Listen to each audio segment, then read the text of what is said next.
host, Angelo, and on today's show, we have Exitus, who is a community manager and spearheading some of the media work for DCR at the moment.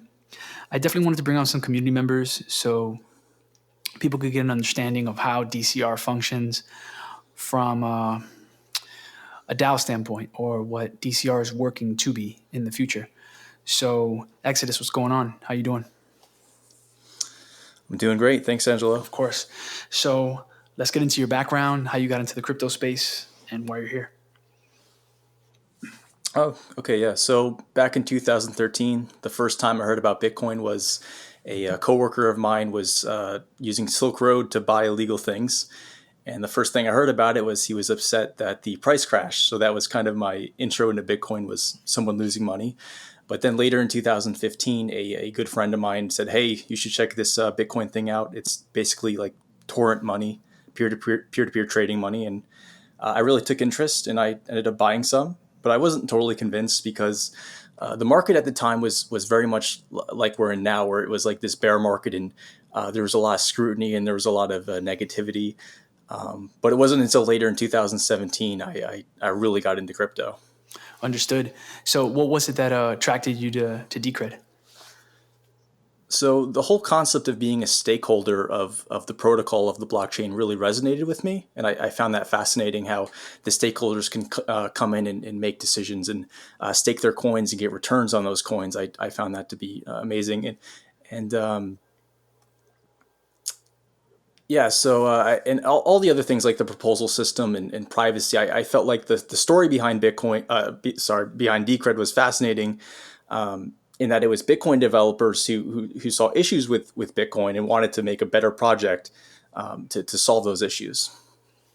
Got it. And what's your current role within the DCR community?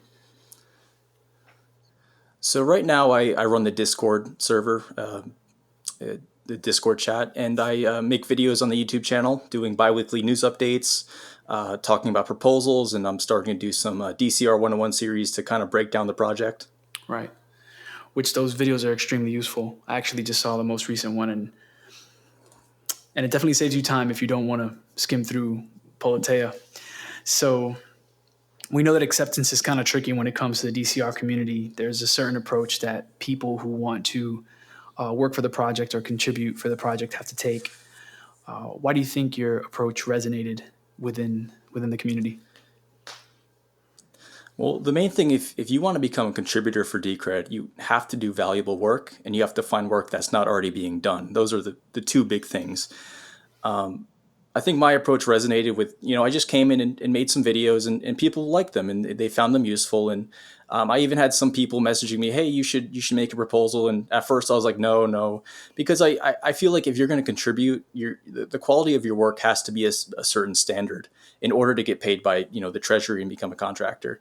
And it wasn't until later on where I felt like, okay, maybe my quality is good enough where people might actually want to pay me. So yeah, the main trick to becoming a contractor or a contributor is just come in, do good work, and get along with the community, really understand the project on a deeper level, and there's a good chance you'll be brought on. Definitely. Why was the video format your choice of communication? So YouTube is by far the biggest media platform out there. It's what we all use, and I just felt it was the best way to deliver content. I mean, who doesn't love YouTube videos? And I felt like just by bringing some of the things going on within Decred, just putting it on YouTube, people might just stumble across the content and find and say, "Wow, like the Decred project is interesting. I want to learn more." And these guys are doing something really unique and interesting. So that was the main motivation. But yeah, just YouTube's the biggest platform. Definitely need to output content on it. No, it makes sense. Why do you think it's important to have, I guess, multiple sources of media? Like, we have the Drive, which is like a summed up journal. We have the journal. We have, the pod as a form of communication. Why do you think we need so many? Well, I mean, people like different forms of media. Some people love to read, some people love videos, some people might love to listen to podcasts like this on their commute to work. Personally, I love all three. I like to read just as much as anyone, but yeah, definitely having those multiple media approaches really shows how healthy the project is. To be able to deliver on all those fronts is, I think, is really important for the project. And I think a lot of people appreciate all of these different media sources. Got it. So we've seen different approaches to marketing with different CC projects. What's your personal take on that, and which do you feel are the most effective when it comes to communicating the message of a project? So right now, I would say marketing in cryptocurrency is extremely difficult, and I think the community feels the same.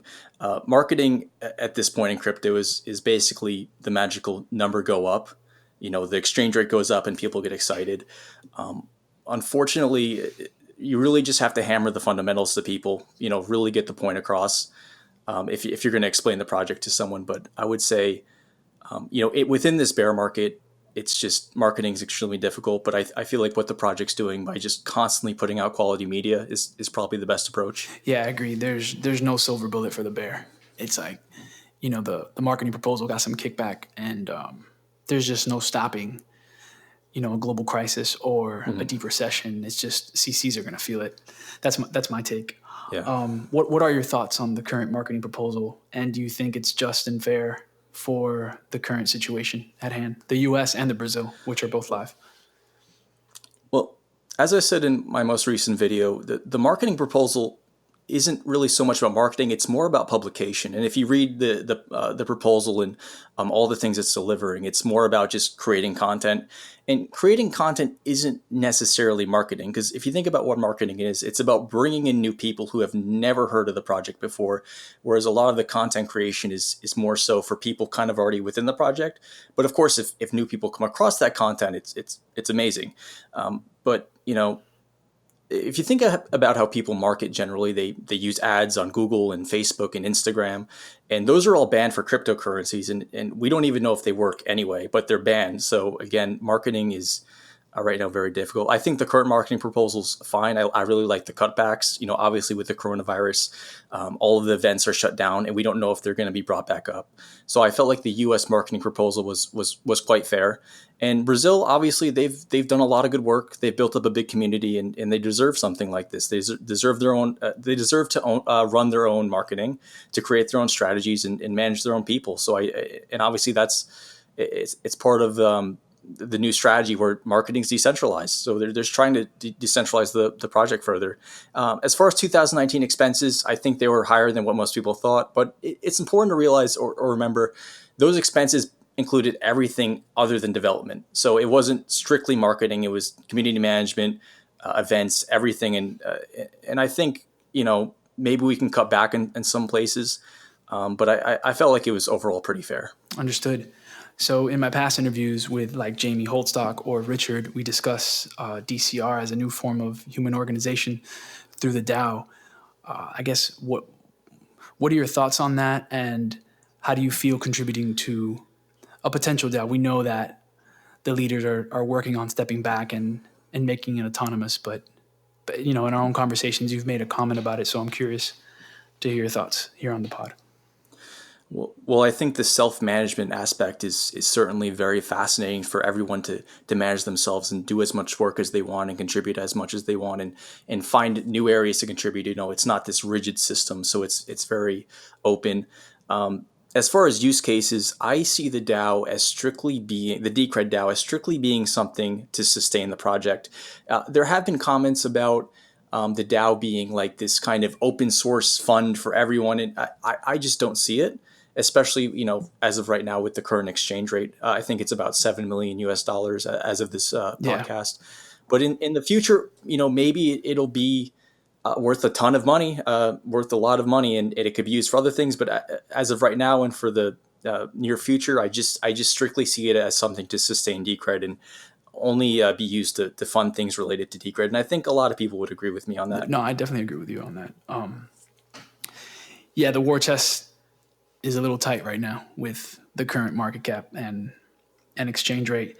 Yeah. So we're bouncing back a little bit. It's okay. We'll see how this all plays out. Exitus, let's go over your experience so far as a contractor. What are your likes? What are your dislikes? What are some of the things that you see within the community that you think could be better, etc.? So again, the self-management aspect's very interesting. you're basically working for a blockchain. The contractor management system is excellent. So for those you don't know, contractors, what they do at the end of the month is they report their hours, they report all their deliverables, and you get paid out in DCR. So it's really fascinating. But yeah, it's definitely something I love doing. Personally, my only dislike is just me personally. Is I do everything, my work, my videos is all by myself. Sometimes I think it would be nice to coordinate with someone else because it can be a bit lonely just doing everything by yourself. But that's just my personal Right. dislike so far. But I think it's a fantastic system.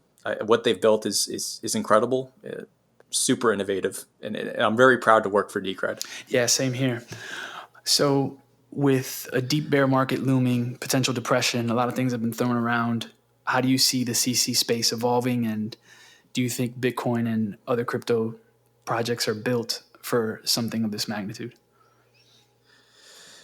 Well, I like most. I'm going to be honest. I have no idea how this is going to play out. Obviously, we can speculate. Obviously, we can pretend we know what we're talking about. But I see it evolving as so. Just recently, the Federal Reserve said we have infinite money. I really hope that resonates with people, with Americans, with people over the world to understand to really understand how this banking system works and how fraudulent it is and how there's an alternative. Cryptocurrencies are the alternative. Scarce digital assets that don't have an infinite supply. So it's possible the exchange rate for cryptocurrencies could explode, especially with the upcoming Bitcoin halving. But there's no saying, there's no knowing. Just the other week, Bitcoin's price dropped by 50%. So you can speculate all you want, but all in all, we really don't know. Understood. Now, circling back to the Treasury, with the exchange rate being affected, how do you see DCR adapting to this unique situation if the bear market persists and we go deeper down? Well, I think a lot of community members have expressed this that we should probably be frugal with the spending now that the exchange rate is kind of in an uncertain position because any day it could drop, and a lot of people have expressed that, and I agree. Obviously, we shouldn't cut everything, but we should certainly be frugal with how the money's spent, because again, the treasury, like Decred, is scarce. There's only so much of it. It's not unlimited. So, and I remember Dave, the lead developer Dave, said back in 2017, he was like, this treasury fund could be worth a lot of money someday. So it's in our best interest to be smart with the spending. And again, I'm not saying cut everything, but maybe just be a little bit smarter. But again, in the U.S. marketing proposal, they did cut back. They're not spending too much money for to market in the U.S. Less than $200,000, and that includes all of the publishing for the English speaking world, all of the media content generation. So I think right now we're doing pretty good. Yeah, I have to agree. It's going to be unique to see what happens. So, doom and gloom aside, what is it that has you most optimistic with everything that's going on with DCR? Because we're still working in the background. Of course, we got the decks coming out soon, so it's not like we're stopping. I'm most optimistic about Decred just being a jack of all trades. It's doing so many different things. It's a store of value. It has privacy. It has the decks coming out. It has Politeia, the proposal system. It's the DAO. It's really this beast of a project, and the market just hasn't realized it yet. And I'm not sure why. More things to look forward to, of course, exchange listings. Obviously, centralized exchange is a little, not the best, but maybe Coinbase, maybe Binance, but yeah, there's a lot of things to look forward to. Lots of development. The project is still pushing forward. No, for sure. And what are some of the things that concern you about the project? Definitely, my biggest concern is losing. We have this sea of altcoins, and my biggest concern is getting lost in that sea and just kind of becoming this unknown cryptocurrency. It's very important that Decred become one of the prime cryptocurrencies that people look to, but definitely the network effect is the biggest thing. Is really get more stakers, more holders, more people following the project.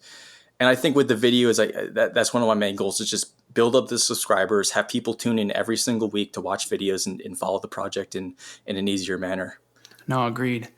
Fundamentally, everything's there. It's just a matter of the market paying attention and, I guess, awakening, Yeah. So what are your final thoughts and, I guess, message to potential stakeholders? Final thoughts. Stay strong. Obviously, this is an uncertain market. Decred is sound technology. It's incredibly secure. The development continues no matter what happens. And if you want to reach out to me, I'm Exitus on Matrix, or you can join Discord, and I'm the administrator. But yeah, final message is just keep pushing on. Appreciate you coming on the show, man. Yeah, thanks a lot.